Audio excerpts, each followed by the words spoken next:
이른 아침부터 경비함을 탄 유가족들. 10년 전 세월호가 잠긴 곳에 조금이라도 더 다가가 추모하기 위해 배 위에 올랐습니다. 돌아오지 못한 아이와 동료들의 이름을 목 놓아 부르며 하얀 국화꽃을 바다에 띄워보냅니다. 선상 추모식을 마친 뒤엔 세월호가 세워져 있는 목포신항으로 자리를 옮겨 추모제를 이어갔습니다. 딸을 보낸 엄마는 10년이 지나도 바로 그 시간에 머물러 자식을 가슴에 묻을 수조차 없습니다. 7살 딸 활짝 웃으며 떠난 그 봄, 딸을 혼자 남겨둘 수 없어 저는 여전히 봅니다. 시간이 흘러 딸은 27살이 되어도 아픔도 조금도 사라지지 않고 아마도 10년, 그 후에 10년이 흘러도 저는 마찬가지일 것 같습니다. 커다랗고 녹슬어버린 세월호를 마주보고 앉은 유가족들. 추모식이 진행되는 내내 노란 손수건으로 눈물을 훔칩니다. 이태원 참사 유가족들도 함께 자리에 애도의 뜻을 더했습니다. 사회적 참사의 희생자라는 아픔을 나누며 앞으로는 반드시 달라야 한다고 호소하고 또 호소합니다. 앞으로 10년은 과연 변화할 수 있을 것인지, 10년이 지난 시점에도 아무런 변화가 없다는 하소연을 녹음기처럼 똑같이 내뱉고 있지 않을지, 희망도 기대도 없는 무력함을 호소하고 있지 않을지 두렵습니다. 참사를 기억하고 위로하기 위한 발걸음도 이어졌습니다. 두 딸과 함께 추모제를 찾은 엄마는 지문나무에 손가락을 찍으며 안전한 사회를 만들어달라고 기원합니다. 그런 사고를 보고 너무 마음이 아팠고 정말 앞으로는 이런 일들이 정말 없었으면 좋겠어요. 내 일 아니라고 그냥 넘어가지 말고 아픔을 함께 느끼고 함께 또 이렇게 나눌 수 있는 그런 아이들이 되었습니다. 저 배를 보니까 느낌이 이상해요. 앞으로는 이렇게 배가 침몰하지 않았으면 좋겠어요. 오늘 하루 유가족과 시민들은 별이 된 이들을 함께 추모하며 아픔을 나누고 연대했습니다. EBS 뉴스 배아정입니다. 알록달록 오색빛깔 꽃송이들을 종이에 붙이자 새로운 생명이 탄생합니다. 세월호 유가족 동아리 꽃마중의 엄마들입니다. 10년 전 떠난 자녀들이 꽃으로라도 돌아오기를 바라는 마음으로 꽃과 잎을 모아 장식품을 만들기 시작했습니다. 그때 누가 그랬어요. 아이들이 예쁘니까 꽃으로 돌아올 수 있다고. 저희는 이걸로 아이들을 만드는 거예요. 아이들을 생각하고 아이들을 기리고 아이가 되는 거예요. 식음을 전폐하고 세상과 단절된 유가족들을 세상 밖으로 나올 수 있게 손을 내밀어 준 건 지역사회 트라우마 센터의 직원들이었습니다. 부모들이 거리에 나설 때면 함께 나갔고 집에서 괴로워할 땐 끊임없이 문을 두드렸습니다. 심리적, 정신의학적 치료도 지원했는데 지난 10년간 1000건 넘는 치료를 지원했고 지난해에도 10,000건 넘는 유가족 사례를 관리했습니다. 물론 잘 지내는 분도 계시지만 많은 분들이 지금도 많이 힘들어하고 초기 14년, 15년도보다는 그래도 심리적인 증상이 조금은 나아졌겠지만 그래도 계속 비슷한 그래프로 나타나거든요. 하지만 참사가 있고 10년이 흐른 지금 치유되지 않은 이들이 더 많았습니다. 지난해 센터를 찾은 유가족 가운데 우울 증상을 보인 이들은 모두 66%로 평균보다 5배 높았습니다. 또 평가에 참여한 유가족 전원이 외상 후 스트레스를 겪고 있었고 절반 이상은 심각한 수준이었습니다. 전문적인 치료가 절실하다는 의미인데 정신과 진료와 상담을 받은 이들은 참사 첫해 최소 299명으로 가장 많았고 지난해에도 100명이 치료를 받았습니다. 그런데 이들에 대한 치료비 지원은 다음 주에 끝나게 됩니다. 어떻게 된 걸까요? 지난 2015년 제정된 세월호 피해자 특별법은 의료지원금을 지급하는 기간을 대통령령으로 정하게 뒀습니다. 이후 박근혜 정부가 제정한 시행령은 치료비 지원을 2016년 3월까지로 1년의 제한을 뒀습니다. 2017년에 출범한 문재인 정부는 시행령을 고쳐 지급 기간을 2024년까지로 연장했습니다. 21대 국회에선 의료비 지원에 제한을 풀고 세월호 관련 구조활동을 하다 부상을 입은 잠수사도 지원하자는 내용의 법안이 발의됐지만 법사위 문턱을 넘지 못했습니다. 꼭 세월호뿐만이 아니라 이 사회적 참사에 관해서는 사회가 치유와 어떤 재활까지를 보장한다는 느낌을 줘야 피해자분들이 회복이 충분히 가능할 것 같아요. 미국은 2001년에 발생한 9.11 테러 피해자들의 의료비 지원을 2090년까지로 정해 사실상 평생을 보장하고 있습니다. 일본에서도 2011년 발생한 동일본 대지진 이후 마음돌봄센터가 생겼는데 2013년 800여 명의 피해자가 이용하던 게 2018년 1,700여 명으로 늘어났습니다. 10년이면은 끝나잖아요. 지금이 딱 이제 그 심리 지원이 필요할 시기거든요. 3년, 5년, 10년을 주기로 트라우마가 이렇게 가중되고 그게 숨어있던 게 드러나는 시기가 지금 시기인데 소중한 가족과 친구를 잃은 자리에 깊숙이 스며든 트라우마. 재난의 속병은 시간이 지날수록 깊어질 수 있는 만큼 장기적인 심리 지원이 절실합니다. EBS 뉴스 서진석입니다. 세월호 참사로 딸을 떠나보낸 아버지는 다시 한번 무대 위에 올랐습니다. 10년 동안 진상규명과 책임자 처벌을 외쳤고 앞으로도 멈추지 않겠다고 목소리를 높였습니다. 안전사회에서 꼭 이루어지기를 바라고 기억하고 행동하고 시민들은 그날의 기억이 흐려지지 않았으면 하는 마음으로 함께했습니다. 10년 동안 사람들이 항상 시시때때로 세월호를 기억하고 살 수는 없잖아요. 그렇지만 그래도 우리가 이렇게 모이는 자리가 생기면은 조그맣게 하나하나 흩어져 있던 기억들이 좀 뭉쳐서 힘이 생기는 것 같다. 어깨에 나비를 하나씩 붙이고는 참사를 추모하는 노란 리본도 만들었습니다. 부모들은 마음 놓고 아이를 키울 수 있는 사회가 필요하다고 말합니다. 아직까지는 바꿔야 될 것들이 되게 많이 좀 있다라고 보고 더 이상 시민들이 거리에 쏟아져 나와서 이렇게 외치지 않아도 이 아이들이 살아가는 사회가 안전한 사회가 됐으면 좋겠습니다. 벌써 10년, 이제 끝이길 바랐지만 이태원과 오송까지 사회적 재난은 되풀이되고 있습니다. 시민들은 무엇보다 참사를 철저히 기억하는 데서 변화가 시작될 수 있다고 말합니다. 일단 변화의 추동력은 기억하는 거라고 하잖아요.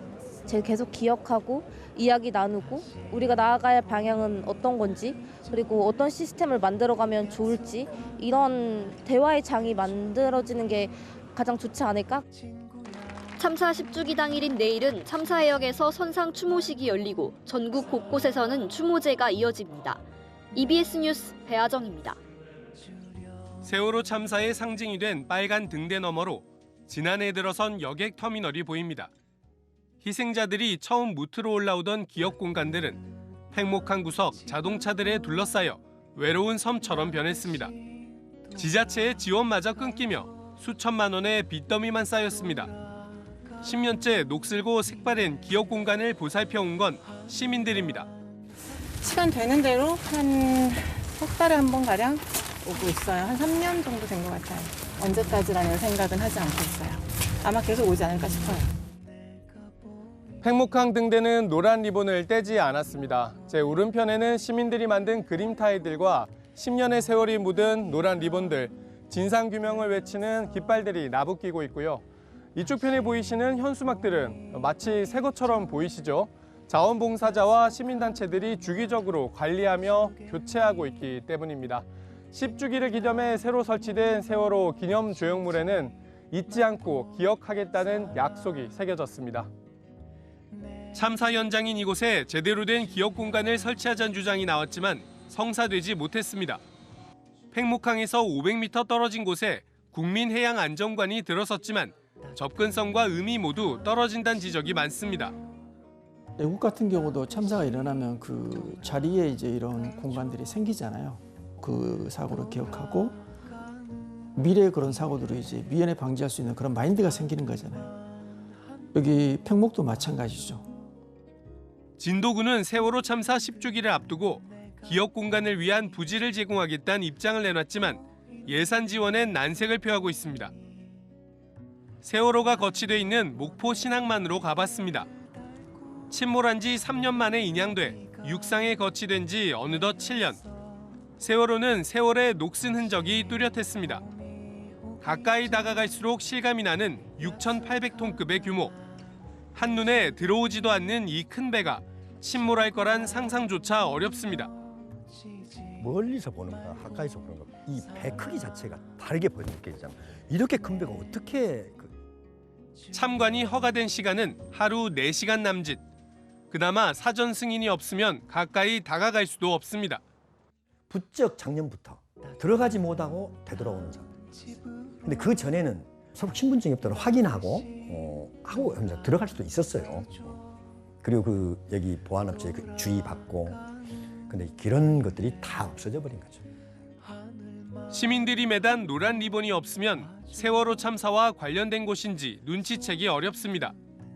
임시로 설치한 안내판 주변은 자동차들이 치고 지나간 흔적이 뚜렷합니다.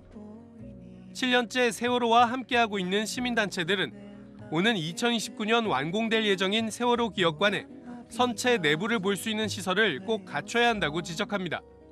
역사라는 것은 좋은 역사만 기록되는 건 아니라고 생각합니다. 이러한 역사도 기록돼서 다시 한번 우리 사회에 이런 일이 발생하면 안 된다라는 하나의 교훈으로 가야 된다고 생각하기 때문에.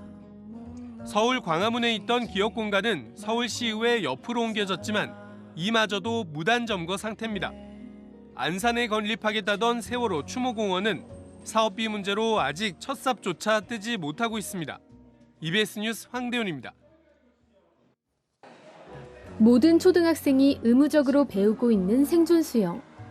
유치원생부턴 매년 51시간 이상 안전교육을 꼭 받아야 합니다. 세월호 참사 이후 교육 현장에서 안전의 중요성이 강조된 덕분입니다. 생존 수영 때문에 수영하는 게 좀 재밌다 느껴졌겠고, 저도 만약에 그런 일을 당하게 된다면 생존 수영 그걸 체험으로 인해 한번 수영해볼 것 같아요. 재난에 대응하기 위한 안전망도 지난 10년 동안 조금씩 강화됐습니다. 재난안전법은 국가와 지자체의 책임을 늘리는 방향으로 수정했고, 정부 조직은 재난 현장의 최전선에 있는 지방과 연계를 강화하는 방향으로 바꿨습니다. 예산과 인력도 보강했습니다. 하지만 이 같은 노력에도 지난 10년 동안 비슷한 참사는 되풀이됐습니다.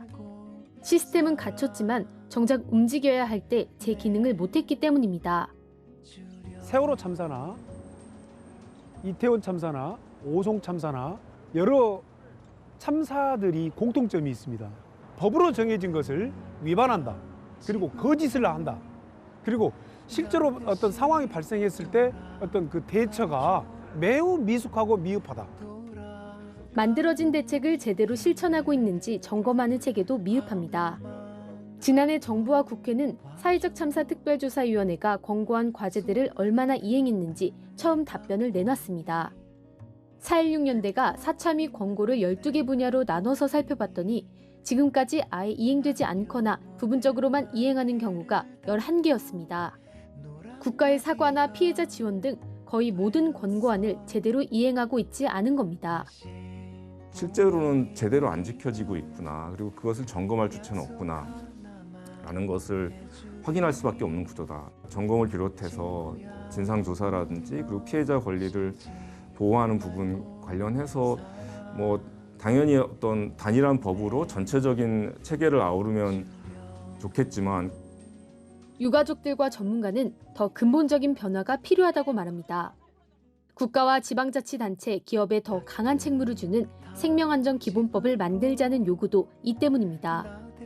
하지만 법이 발의된 지 이미 3년이 넘었는데도 국회 상임위에서 심의조차 받지 못했습니다. 중대한 재난을 독립적으로 조사하는 상설기구를 만들자는 목소리도 나옵니다. 특히 재난관리 책임을 맡은 각 부처가 조사를 맡게 되면 셀프 면죄부를 줄 가능성이 크다는 이유에서입니다. 앞으로 모든 재난참사가 일어날 때마다 그때마다 특별조사위원회를 만들으라고 외치는 것이 아니라 국가에서 그 조사기구를 통해서 제대로 된 진상규명, 책임자 처벌을 해야 된다고 생각하기 때문에. 참사와 재난이 끊이질 않았던 지난 10년. 더 이상 비슷한 재난이 반복되지 않도록 기본적인 안전망부터 제대로 점검해야 한다는 지적이 나옵니다. EBS 뉴스 진태입니다. 구조대원의 도움을 받아 침몰하는 세월호 밖으로 이렇게 가장 먼저 나온 사람, 정작 배 안에 있는 아이들에겐 대기하라고 안내했습니다. 바로 이준석 선장입니다. 선장은 승객들을 구조하려는 시도조차 하지 않았고 부작위에 의한 살인죄가 인정돼 무기징역을 받았습니다. 함께 탈출한 선원들에게도 모두 1년 6개월 이상의 징역형이 선고가 됐습니다. 하지만 이런 책임은 말단에만 머물렀습니다. 초기 대응을 잘못해 인명구조에 실패한 혐의로 재판에 넘겨졌던 해경 관계자들. 과실치사가 인정된 사람은 침몰 현장에 가장 먼저 도착했던 소형배 123정의 정장 1명뿐입니다. 하지만 정작 현장을 지휘하고 지시를 내렸던 해경 지휘부 11명에겐 모두 무죄가 확정이 됐습니다. 사건을 덮고 또 조사를 방해했다는 의혹을 받았던 청와대 관계자들도 역시 이렇게 보시는 것처럼 대부분 무죄를 받았습니다.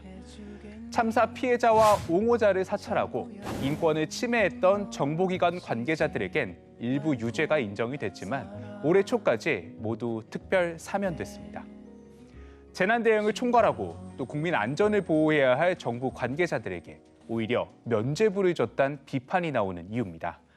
세월호 참사를 조사했던 사회적 참사 특별조사위원회는 지난 2022년 3년 6개월의 활동을 마치면서 대통령에게 세월호 참사의 국가 책임을 인정하고 피해자와 국민에게 공식 사과할 것을 권고했습니다. 하지만 아직까지도 정부 차원의 사과는 없습니다. 이 같은 대형 참사의 책임을 묻지 못한 상황에서 세월호의 침몰과 구조 과정에 어떤 문제가 있었는지 진실은 얼마나 밝혀졌을까요? 이어서 황대훈 기자입니다. 목포 신항만에 거치돼 있는 세월호 선체입니다. 뒤쪽에서 보면 방향타가 오른쪽으로 꺾인 상태입니다. 지금까지 확인된 사실은 참사 당일 오전 8시 48분 세월호가 갑자기 방향을 틀다가 기울어진 뒤 침몰했다는 겁니다. 하지만 왜 갑자기 배가 기울어졌는지는 끝내 알아내지 못했습니다. 고장난 내부 장치 때문이라고 봤던 내인설과 외부 충격의 원인이 있었다는 외력설이 부딪혔지만 명확한 결론에 이르지는 못했습니다. 10년 동안 3번의 조사위원회가 꾸려졌고 각각의 주장을 다각도로 검증했지만 모순된 결과를 내놓으면서 합의에 이르지 못한 겁니다. 책임 소재를 가리는 과정은 더 어려웠습니다. 해경은 구조 의무를 다하지 않았고 정부의 재난 컨트롤 타워도 작동하지 않은 사실을 확인했지만 구체적인 원인에 다가가지는 못했습니다. 그리고 대통령 기록물도 30년간 봉인돼 버려가지고 꺼내볼 수가 없어요. 그리고 국정원이나 정보기가 사찰을 했다고 그러는데 사찰 정보도 일부만 공개돼 있어가지고. 가장 큰 문제는 참사의 핵심 원인을 찾지 못하면서 또 다른 재난에 대응하는 사회적 역량을 충분히 갖추는 데 실패했던 겁니다. 이태원부터 오송까지 잊을만 하면 벌어지는 사회적 참사 속에 유가족들은 똑같은 구호를 외치며 거리로 나서고 있습니다. 결국 우리가 세월호 참사와 관련된 그런 정리하는 그런 프로세스들이 만들어져 있지 않기 때문에 똑같은 반복을 지금 하고 있는 거잖아요. 그래서 이런 참사가 일어나고 이게 정리하는 그런 과정의 프로세스가 빨리 만들어져야 다음 참사도 예방할 수가 있고. 그만하면 됐지 않느냐고, 다 끝난 일이 아니냐고 누군가는 쉽게 말하지만 아직도 유가족과 시민단체들이 진상규명을 외치는 이유입니다. 세월호 왜 침몰했어요? 왜 구조하지 않았어요? 왜 구조 방해했어요? 이 부분들 밝혀진 게 있나요? 이 진상규명과 책임자 처벌이 이루어질 때까지 아직도라는 말을 저는 감히 써서는 안 된다고 봅니다. EBS 뉴스 황대훈입니다.